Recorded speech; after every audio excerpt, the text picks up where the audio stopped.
محترم ناظرین کرام، بزرگان دین اور میری عزیز ماؤں اور بہنوں بھائیوں، السلام علیکم ورحمۃ اللہ وبرکاتہ۔ ناظرین دیکھیں، کچھ لوگ ہوتے ہیں وہ جب تک ایکسپیرینس نہ کرے نا، جب تک ان کے ساتھ کچھ نہ ہو تو اس وقت تک جو ہے وہ سبق نہیں سیکھتے۔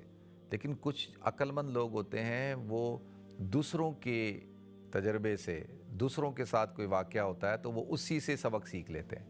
کہتے ہیں ایک مومن جو ہے وہ ایک سوراخ سے جو ہے وہ دوبارہ اس کو ڈسا نہیں جا سکتا، کیونکہ اس کو پتہ چل گیا کہ بھئی اس سوراخ میں انگلی نہیں ڈالنی، ہاتھ نہیں ڈالنا، کہ ہو سکتا ہے کہ جو ہے وہ سانپ ہو سکتا ہے بچھو ہو، کوئی اور جانور ہو، وہ نقصان پہنچا سکتا ہے نا۔ لیکن کچھ لوگ ہوتے ہیں کہ وہ ہر سوراخ میں انگلی ڈالنا چاہتے ہیں، ہر سوراخ میں ہاتھ ڈالنا چاہتے ہیں، اور جب تک ان کو سانپ کاٹے گا نہیں، اس وقت تک بچھو ڈسے گا نہیں، اس وقت تک وہ ان کو سبق نہیں ملتا۔ تو دیکھیں، مومن جو ہوتا ہے وہ احتیاط کرتا ہے، وہ سمجھداری کا مظاہرہ کرتا ہے۔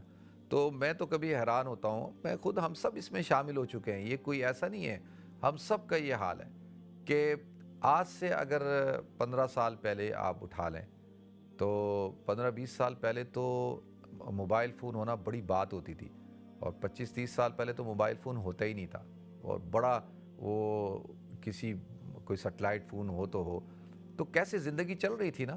کیا اس وقت زندگی نہیں چل رہی تھی؟ اس وقت بھی زندگی چل رہی تھی۔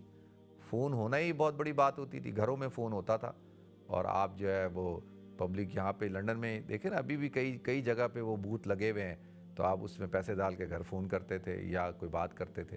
تو اس وقت بھی تو زندگی چل رہی تھی نا۔ لیکن اب تو یہ حال ہے کہ منٹ بعد، ہر سیکنڈ بعد فون اٹھاتے ہیں ہم اور دیکھتے ہیں کہ بھئی کیا ہے۔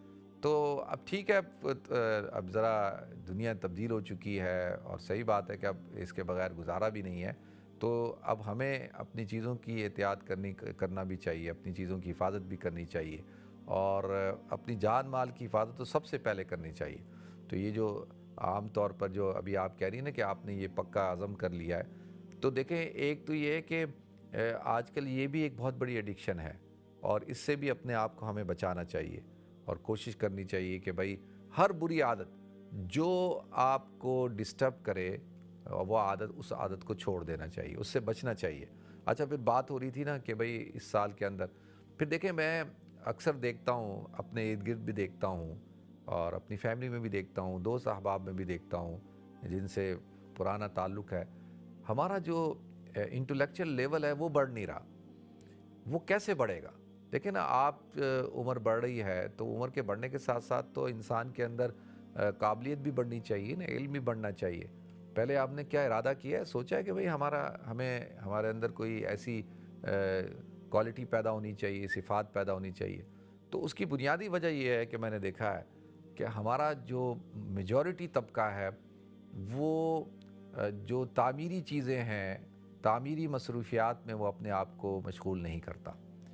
زیادہ تر خواتین ڈرامے دیکھنے میں، ٹی وی دیکھنے میں، اور جو ہے مرد حضرات ٹاک شوز دیکھنے میں سب کی بات نہیں کرتا میں، یعنی میجورٹی کی بات، چلے میجورٹی بھی ایسی نہیں ہوگی لیکن اکثریت تو ہے ہی ایسی۔ تو اس میں کیا ہوتا ہے کہ آپ کچھ سیکھ نہیں رہے۔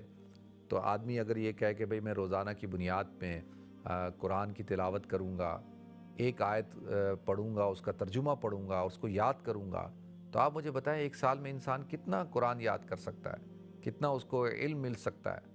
اسی طریقے سے وہ کہے کہ بھئی میں نے جو ہے وہ سیرت کا مطالعہ کرنا ہے، میں نے خلفائے راشدین کی سیرت کا مطالعہ کرنا ہے، میں نے جو ہے وہ فقہ کی کوئی کتاب پڑھنی ہے کوئی۔